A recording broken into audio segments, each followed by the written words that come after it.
अब हम बात करते हैं Fayol, that is father of management. Henry Fayol इनका नाम है पूरा, जिनको हम फादर ऑफ मैनेजमेंट के नाम से भी जानते हैं। इन्होंने बोला कि हमें मैनेजमेंट के जो प्रिंसिपल्स हैं उनको अप्लाई करने पड़ेगा। इंटरनल एक्टिविटीज जो ऑर्गेनाइजेशन के अंदर क्या होती हैं, एक्टिविटीज परफॉर्म की जाती हैं, उनको कोऑर्डिनेट करने के लिए, जिससे कि हमारा ऑर्गेनाइजेशन का काम क्या हो सके, अच्छे से हो सके विदाउट एनी प्रॉब्लम। इन्होंने हमें कितने प्रिंसिपल्स प्रोवाइड किए, 14 प्रिंसिपल्स प्रोवाइड किए, और हर एक प्रिंसिपल्स का रिजल्ट क्या आता है, अलग अलग आता है, और उसको हर एक सिचुएशन पे अप्लाई करके हम अलग अलग रिजल्ट देखने को मिलता है। सबसे पहला प्रिंसिपल इन्होंने दिया, that is division of work. Division of work में इन्होंने बोला कि हम अगर टोटल वर्क को क्या कर दें, छोटे छोटे पार्ट्स में डिवाइड कर दें, और हर एक पर्सन को, जितने भी ऑर्गेनाइजेशन के अंदर वर्क फोर्स है, उनको उनकी स्किल्स के अकॉर्डिंग, उनके एक्सपीरियंस के अकॉर्डिंग वर्क को क्या कर दे, डिस्ट्रीब्यूट कर दे, तो वो उस वर्क में एक्सपर्ट बन जाएंगे, जिससे हमारा जो ऑर्गेनाइजेशन का वर्क है वो टाइम पे कंप्लीट होगा, उनकी एफिशिएंसी इंक्रीज होगी। मतलब कि जो वो काम 10 रुपए में करते थे, अगर वो उस चीज में एक्सपर्ट हो गए तो वो इन फ्यूचर उसको 8 रुपीज पर यूनिट भी बना सकते हैं without compromising the quality of product. इससे हमें ये फायदे देखने को मिलेंगे। क्या बोलता है division of work? Division of work ये बोलता है कि अगर हम टोटल वर्क को छोटे छोटे पार्ट्स में डिवाइड कर दे, और हर एक वर्कफोर्स को उनकी स्किल्स के अकॉर्डिंग, उनकी स्पेशलाइजेशन के अकॉर्डिंग वर्क को बांट दे, तो उनकी इफिशिएंसी इंक्रीज होगी, वो उस चीज में एक्सपर्ट बन जाएंगे, और इससे किसको बेनिफिट होगा, ऑर्गेनाइजेशन को ही बेनिफिट होगा। अगर हम इसका एग्जाम्पल लें कि एक फर्नीचर वाला है जो क्या करता है, वुडन की कुर्सी बनाता है, तो उसने क्या करा, एक पर्सन को लकड़ी काटने का काम दिया, एक पर्सन को पीसेस काटने का काम दिया, एक पर्सन को शेप देने का काम दिया, और एक पर्सन को फिनिशिंग देने का काम किया, जिससे कि क्या होगा, वो हर एक पर्सन अपने कार्ट में एक्सपर्ट हो जाएगा, जिससे कि वो इन फ्यूचर अपने काम को टाइम पे कंप्लीट कर पाएंगे, अपने काम को कम से कम कॉस्ट में ही without wastage of any resources कर पाएंगे, जिससे फायदा ओवरऑल किसको मिलेगा, हमारे ऑर्गेनाइजेशन को ही देखने को मिलेगा। अब हम बात करते हैं सेकेंड प्रिंसिपल की, that is authority and responsibility.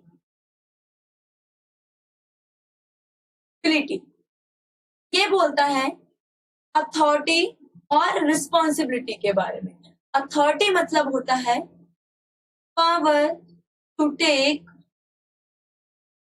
Decision, किसी भी डिसीजन को लेने की पावर, और रिस्पॉन्सिबिलिटी मतलब obligation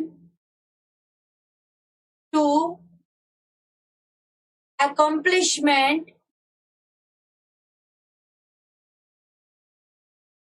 of task on time।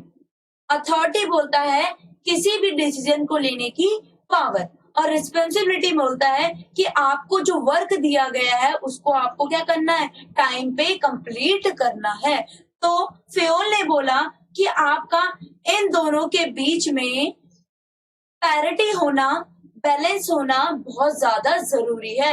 अगर इन दोनों को बीच बैलेंस नहीं होगा तो आपको वेरियस कॉन्सिक्वेंसेस को फेस करना पड़ेगा, और वो कॉन्सिक्वेंसेस है कि अगर आपने किसी पर्सन को अथॉरिटी दे दी और रिस्पॉन्सिबिलिटी देना क्या हो गए, भूल गए, मतलब रिस्पॉन्सिबिलिटी दे ही नहीं, तो क्या होगा, वो पर्सन अपनी अथॉरिटी का मिसयूज कर सकता है।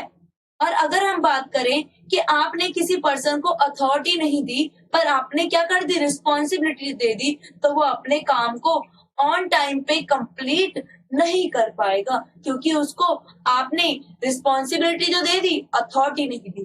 जैसे कि हम इसको एग्जाम्पल से समझते हैं कि एक्स एक वर्कर है, हमने उसको बोला कि आपको 100 यूनिट्स का क्या करना है, प्रोडक्शन करना है, एक अर्जेंट ऑर्डर है, हमने उसको क्या करा, रिस्पॉन्सिबिलिटी तो दे दी पर हमने उसको पावर नहीं दी कि वो रॉ मटेरियल, इसको रॉ यूनिट्स को बनाने के लिए रॉ मटेरियल्स को क्या कर दे, परचेज कर सके। तो क्या होगा, वो अपने ऑब्लिगेशन को, अपनी ड्यूटी को टाइम पे कंप्लीट नहीं कर पाएगा। अब हम थर्ड प्रिंसिपल की बात करते हैं, दैट इज डिसिप्लिन। ये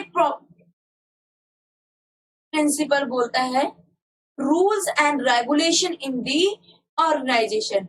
एक ऑर्गेनाइजेशन के अंदर रूल्स एंड रेगुलेशन का होना मैंडेटरी है। अगर किसी भी ऑर्गेनाइजेशन के अंदर रूल्स रेगुलेशन हमें देखने को नहीं मिलते हैं तो हमें वहां पे कंफ्यूजन, टाइम पे काम नहीं हो पाता है। ऑर्गेनाइजेशन के जो एम्प्लॉयज होते हैं, वर्कर्स होते हैं, वो एक अपने ऑर्गेनाइजेशन के वर्क को सीरियसली नहीं ले पाते हैं, जिससे कि हम अपने ऑर्गेनाइजेशन की सक्सेस रेट को देख नहीं पाते हैं in a future year. Rules regulation का मतलब ये नहीं कि हमने डू एंड डोंट्स बना दिए अपनी ऑर्गेनाइजेशन के अंदर। हमें क्या बनाना है, एक एनवायरमेंट पैदा करना है जिससे कि विदाउट हेजिटेटिंगली हमारे एम्प्लॉयज हमसे जो भी उनकी प्रॉब्लम्स है वो डिस्कस कर सके। एक क्लीन एंड फेयर एग्रीमेंट हो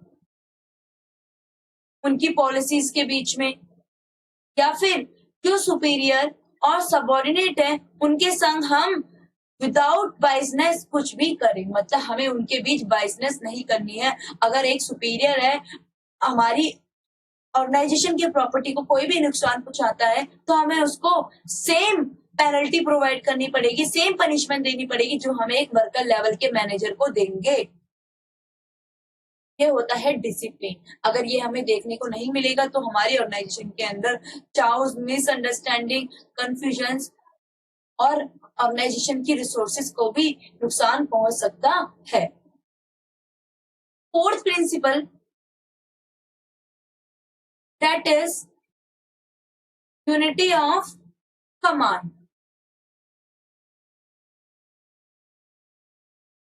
यूनिटी ऑफ कमांड बोलता है कि आपको एक बॉस से ही ऑर्डर मिलना चाहिए, मतलब इन अदर वर्ड्स कि हर एक एम्प्लॉय को एक बॉस से ही ऑर्डर मिलना चाहिए, क्योंकि अगर उसके ऊपर सेवरल बॉसेस होंगे, मोर देन वन बॉस होंगे, तो वो क्या हो जाएगा, कंफ्यूज हो जाएगा और वो ये सोचेगा कि मैं किसका ऑर्डर पहले एग्जीक्यूट करूं, एंड देन ही will get a chance to excuse the their superior, और उसको एक मौका मिल जाएगा कि वो अपने वर्क से पीछा छुटाने का एक मौका दे दे और वो अपने काम को टाइम पे कंप्लीट ना कर पाए, क्योंकि एक्चुअली में वो किसी का काम नहीं करता, क्योंकि उसको एक एक्सक्यूज मिल जाता है कि मैं तो इस बॉस का ऑर्डर कर रहा था, पर वो एक्चुअली में क्या होता है, किसी भी बॉस का ऑर्डर को एग्जीक्यूट नहीं कर पाता, जिससे कि क्या होता है, ऑर्गेनाइजेशन की बिग कंफ्यूजन अराइज होती है और इससे क्या होता है, ईगो क्लैश अमंग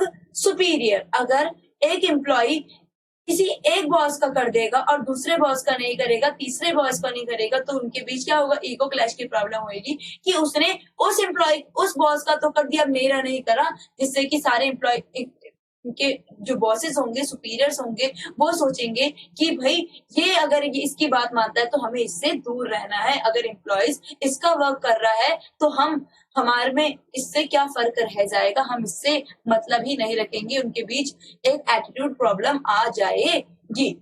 अब हम बात करते हैं नेक्स्ट प्रिंसिपल की, that is unity of direction. ये बोलता है कि हमें पता है कि हमारे ऑर्गेनाइजेशन में डिफरेंट क्या करते हैं, डिपार्टमेंट्स काम करते हैं और हर एक डिपार्टमेंट का क्या होता है, अपना गोल होता है, हर एक डिपार्टमेंट का अपना गोल होता है,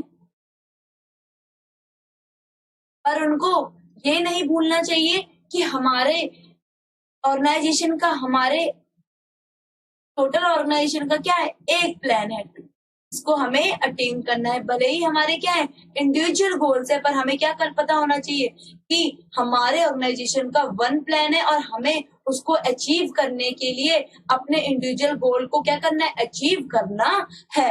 कि हमें एक डायरेक्शन में चलना है। हमें ये नहीं भूलना पड़ेगा कि हमें अपने एफर्ट्स को एक डायरेक्शन में लगाना है, जिससे कि हम अपने ऑर्गेनाइजेशन के गोल को टाइम पे अचीव कर पाए। क्योंकि हमें पता है कि विदाउट कोऑर्डिनेशन हम अपने गोल को अचीव नहीं कर पाएंगे। जिससे कि डिफरेंट डिपार्टमेंट के बीच अगर हमें कोऑर्डिनेशन देखने को नहीं मिलेगा, that means we are not able to achieve the organisational goal. अब हम सिक्स्थ प्रिंसिपल की बात करें, that is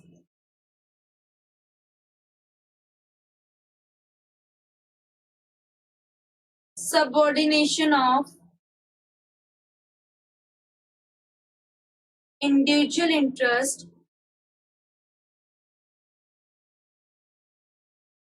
to general interest.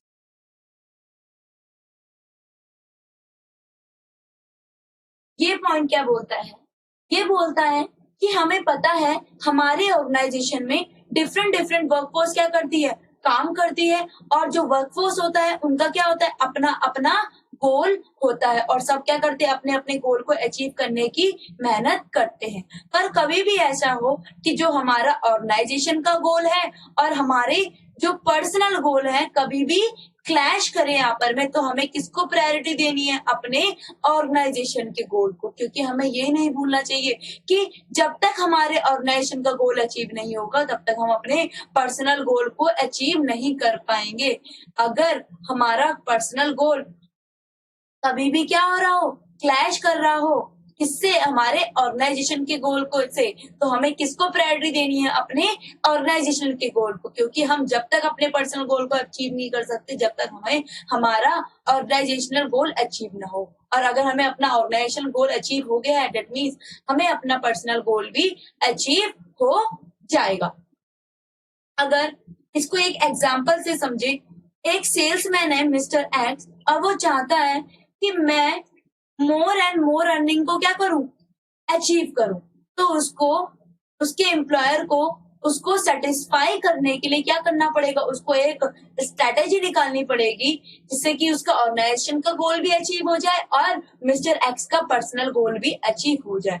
तो उसने एक ऐसी स्ट्रेटेजी निकाली और मिस्टर एक्स को बोला कि आपको हम एक ऑफर दे रहे हैं कि आप जितनी साड़ी सेल करोगे उसका 10% कमीशन आपकी इनकम में जुड़ता जाएगा। जिससे कि क्या होगा, हमारे ऑर्गेनाइजेशन का जो ग्रोथ रेट है, जो हमारा गोल है, वो तेजी से स्पीड पकड़ लेगा गोल को अचीव करने के लिए। क्योंकि किससे हमने लिंकअप कर दिया, हमने अपने एम्प्लॉय के पर्सनल गोल से उसे लिंकअप कर दिया। पर कभी भी ऐसा हो कि हमारे दोनों गोल क्या कर रहे हो, क्लैश कर रहे हो, पर हमें प्रायोरिटी किसको देनी है, अपने ऑर्गेनाइजेशन के गोल को ही देनी है। क्योंकि एम्प्लॉय को ये नहीं भूलना चाहिए, वो तभी अर्न मोन कर सकता है जब तक ऑर्गेनाइजेशन क्या कर रहा हो, ग्रोथ कर रहा हो, ऑर्गेनाइजेशन का गोल उसको अचीव हो रहा हो।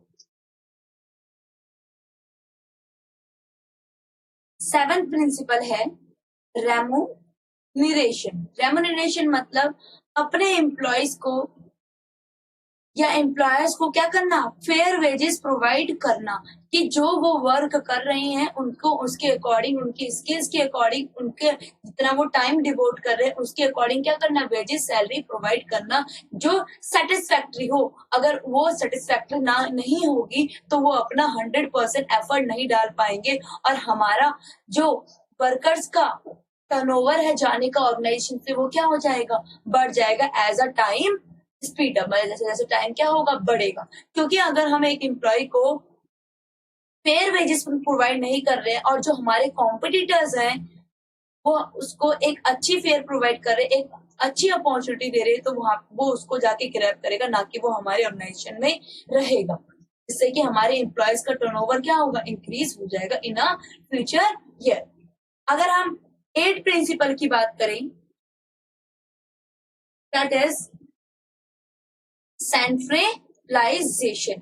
हमने 12th क्लास में 2 पॉइंट पढ़े थे इसमें, सेंट्रलाइजेशन एंड डिसेंट्रलाइजेशन। पर हमें सीएमए फाउंडेशन लेवल पे हमें क्या पढ़ना है, सेंट्रलाइजेशन का पॉइंट, जिसमें बोलता है power eight few hand.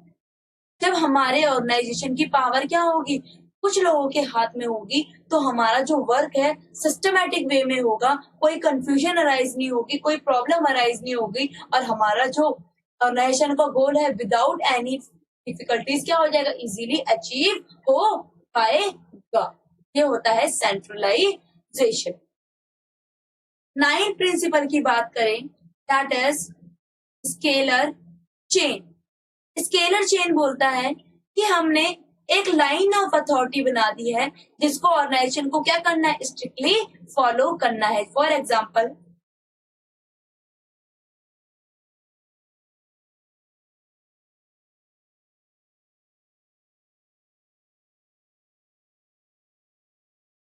I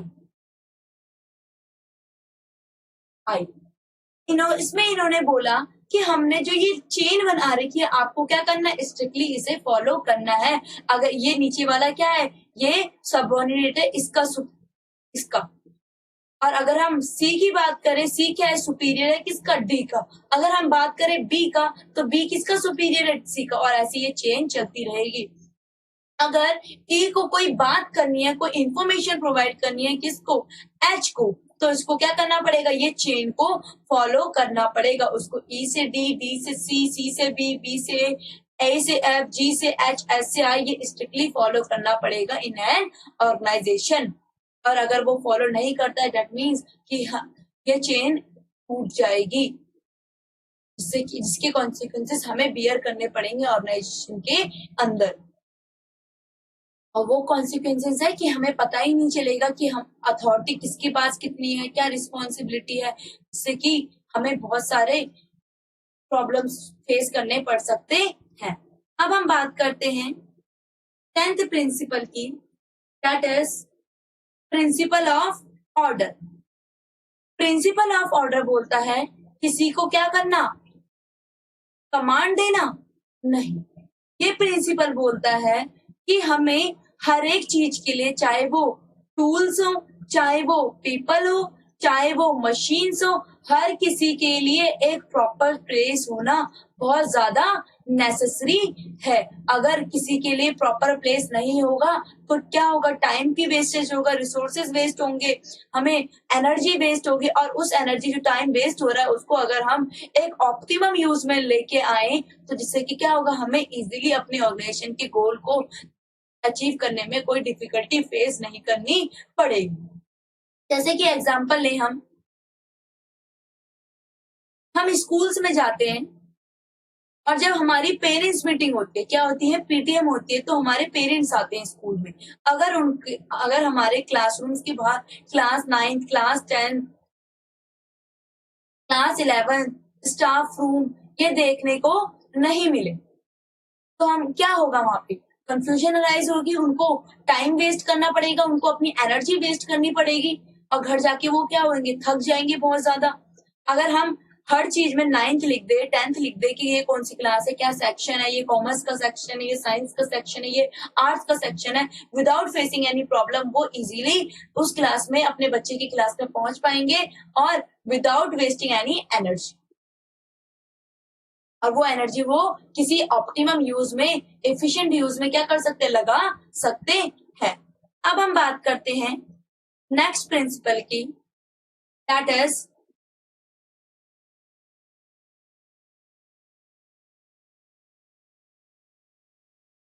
stability of tenure of personnel.